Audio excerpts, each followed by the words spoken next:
Science tech से थोड़े tough question आए थे। एक सेल प्लांट से जो पत्ते वगैरह गिरते हैं, फाइनल उनका प्रोडक्ट बनता है, उसका पूरा चीज़ें गूगल करके भी पढ़ सकते हो खुद से। 10TIS काफ़ी सही साइट है उसके लिए। उसमें तुम जस्ट ऐसा सर्च करो कि political article text, current affairs वहाँ से मिल जाएगा। तो थोड़ा ये स्मार्ट वे भी अपना सकते हो, मतलब क्योंकि करंट अफेयर्स का कोई लिमिट नहीं है फिर मतलब। Welcome to Nine Ultimate. उम्मीद है कि आप सब लोग अच्छे होंगे। यूपीएससी का एग्ज़ाम यहाँ पे चल रहा है मेंस का, और आज जीएस थर्ड पेपर का रिव्यू करने के लिए मैं यहाँ पे आया हूँ। और मैं आप सब लोगों के लिए आता हूँ ताकि आप लोगों को फ़ायदा मिले। कई एस्पिरेंट, नए एस्पिरेंटों को बहुत ज़्यादा फ़ायदा मिलता है। क्या क्वेश्चन रहा इस पर मैं बात करने वाला हूँ। पेपर का लेवल क्या था, कौन सा अटैम्प्ट, मीडियम, कोचिंग, सब कुछ पे बात करने वाला हूँ। तो आप सब लोग अंत तक बने रहे। और नया है आप लोग हमारे चैनल को सब्सक्राइब करें। साथ में कोई भी डाउट हो तो आप सब लोग इंस्टाग्राम पे हमसे मैसेज करके डायरेक्ट पूछ सकते हैं। बाकी अंत तक बने रहे। धन्यवाद। लेंदी था थोड़ा। क्या सब क्वेश्चन पूछा गया था? कुछ क्वेश्चन तो नहीं आए, जैसे गुथेनबर्ग प्रोटोकॉल वगैरह। बाकी ठीक था, ओवरऑल अच्छा था। इकोनॉमी से क्या सब पूछा गया आज? इकॉनमी तो बहुत सिंपल था, पिछली बार जैसा टफ नहीं था। और साइंस टेक वगैरह से क्या पूछा गया था? साइंस टेक से थोड़े टफ क्वेश्चन आए थे। एक सेल्यूलोज का क्वेश्चन था कि जो प्लांट से जो पत्ते वगैरह गिरते हैं, वो फिर फाइनल उनका प्रोडक्ट बनता है, उसका पूरा मैकेनिज्म पूछा गया था। तो वो थोड़ा टफ था। आपका कौन सा अटेम्प्ट था? थर्ड अटेम्प्ट था। थर्ड अटेम्प्ट था। और मीडियम कौन सा मैम आपका? इंग्लिश है। ओवरऑल पेपर 2 क्वेश्चन थोड़े से आउट ऑफ वो थे, मतलब आउट ऑफ वो नहीं थे, मतलब कोविड वैक्सीन का था, डेवलपमेंट वगैरह कैसे करे, वो थोड़ा मेरे को तो आउट ऑफ लगा। और एक क्वेश्चन और था एनवायरनमेंट का, सेलुलोज वाला, जिसमें डेवलप करना था, वो काफ़ी आउट ऑफ वो था। बट कुछ ना कुछ लिख के आना होता है, छोड़ना नहीं होता है। तो 20 क्वेश्चन बस कंप्लीट कर लिए।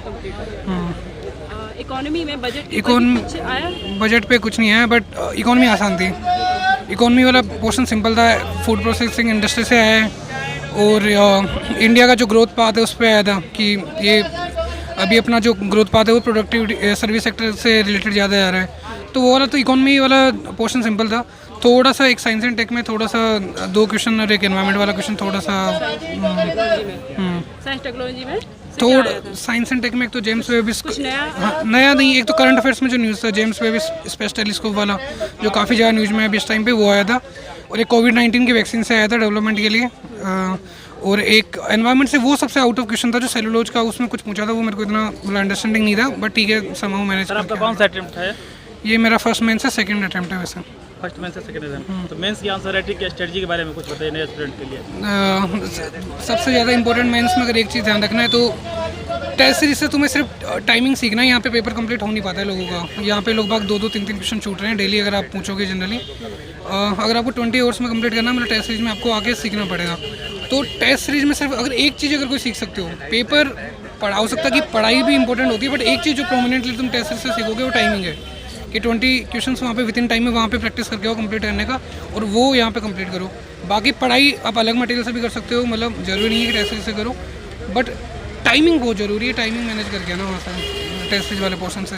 तो बस आंसर राइटिंग की तैयारी आपने कहाँ से की, कैसे की? देखो, आंसर राइटिंग मेरे फर्स्ट ईयर अटेम्प्ट है मेंस वाला। तो मैंने प्रीलिम से पहले सिर्फ बाजीराम का टेस्ट सीरीज ज्वाइन किया था, जिसमें मैंने सिर्फ 4 या 5 टेस्ट लिखे थे पार्ट वाले, ताकि मेरे को एक फ्लो में आ जाए मेंस देने से पहले। उसके बाद में मैं नेक्स्ट आईएएस का स्टूडेंट हूँ, तो नेक्स्ट आईएएस में 8 सिर्फ फुल सिलेबस टेस्ट लिखे हैं। उसके अलावा मैंने किया नहीं आंसर राइटिंग। बट मेरा सिर्फ वहाँ पे क्वालिटी से ज़्यादा टेस्ट सीरीज में स्पीड पे फोकस रहा करता था। तो वहाँ पे मैंने लास्ट में आता था कि मैंने पूरे पेपर टाइम में से कंप्लीट करना चालू कर दिए थे। और जो लास्ट के दिन बचे थे 20-25 दिन, उसमें मैंने आंसर राइटिंग छोड़ के पूरा जो प्रीवियस ईयर क्वेश्चन है ना, उसके जरिए पूरी तैयारी कर ली थी। तो पूरी आसपास की इन्फॉर्मेशन वहाँ से कर ली, तो कंटेंट मेरे को वहाँ से मिल गया था और स्पीड मेरे को वहाँ से मिल गई थी। तो उसका बेनिफिट अभी मेरे को थोड़ा दिख रहा है कि टाइमली कंप्लीट हो पा रहा है पेपर। और थोड़ा वो मतलब काफ़ी हद तक 18 क्वेश्चन तक के आसपास तक मैं अटेम्प्ट मतलब मेरे को आते हैं, थोड़ा मतलब अच्छा खासा आइडिया है। 1-2 क्वेश्चन थोड़ा आता है जो मैनेज कैसे न कैसे करके लिख देते हैं मतलब। सर टेस्ट सीरीज ज्वाइन किया था आपने? हाँ, टेस्ट सीरीज इंपॉर्टेंट है, बताया सबसे ज़्यादा इंपॉर्टेंट टाइमिंग के लिए बहुत ज़रूरी है। यहाँ पे टाइम मैनेजमेंट नहीं कर पाओगे, पंगा है बिना टेस्ट सीरीज के। क्योंकि टेस्ट सीरीज में तुम्हें ये सीखोगे कि एक क्वेश्चन को तुम्हें, जैसे एक क्वेश्चन का टाइमिंग होता है 6.68 मिनट होता है 10 मार्क्स क्वेश्चन का, और जो 15 मार्क्स क्वेश्चन का टाइमिंग होता है उसमें तुम्हें 10.8 मिनट्स में कंप्लीट करना होता है। तो तुम्हें कितना भी आता हो उसी टाइम में तुम्हें कंप्लीट करना पड़ेगा, और वो तुम्हें छोड़ के आगे बढ़ना पड़ेगा जितना भी हो उसमें। तो वो तुम टेस्ट सीरीज से सीखोगे वो। Nice sir. करंट अफेयर का वेटेज इस बार कितना रहा? करंट अफेयर्स का देखो हमेशा याद है, through out the part newspaper पढ़ते रहो, मतलब एंटायर ईयर न्यूज़पेपर पढ़ो। लोग बोलते हैं कि मैगजीन भी पढ़ते रहो, मेरे पास टाइम नहीं था, अवेलेबिलिटी नहीं थी, देखो टाइम का लिमिटेशन होता है, तो मैं मैगजीन में नहीं पढ़ पाया था, मतलब लास्ट में। तो लास्ट में मैंने मैथ 365 का कुछ पोर्शन पढ़ लिया था, बट वो भी पूरा नहीं हो पाया था। तो मैं क्या करता हूँ कि जैसे कोई क्वेश्चन आता है, कुछ इन्फॉर्मेशन, तो तुम ईयर पर अगर सारे साल न्यूज़पेपर तुमने पढ़ा है ना, तो तुम्हें टॉपिक्स पता है और तुम्हें सिलेबस पता है, तो तुम कुछ चीज़ें गूगल करके भी पढ़ सकते हो खुद से। DustIS काफ़ी सही साइट है उसके लिए, उसमें तुम जस्ट ऐसा सर्च करो कि पॉलिटिकल आर्टिकल टेक्स्ट, तुम्हें सारे ईयर्स का इंपॉर्टेंट करंट अफेयर्स वहाँ से मिल जाएगा। तो थोड़ा ये स्मार्ट वे भी अपना सकते हो, मतलब क्योंकि करंट अफेयर्स का कोई लिमिट नहीं है फिर, मतलब तो करंट अफेयर्स का पढ़ने का तरीका प्रीवियस ईयर सिलेबस देखो, क्वेश्चन देखो, थोड़ा न्यूज़पेपर पढ़ो, न्यूज़पेपर से सिलेबस देखियो, क्या इंपॉर्टेंट तुम्हें लगता है वो टॉपिक्स तैयार कर लो वहाँ से। Thank you sir. Thank you so much, best of luck.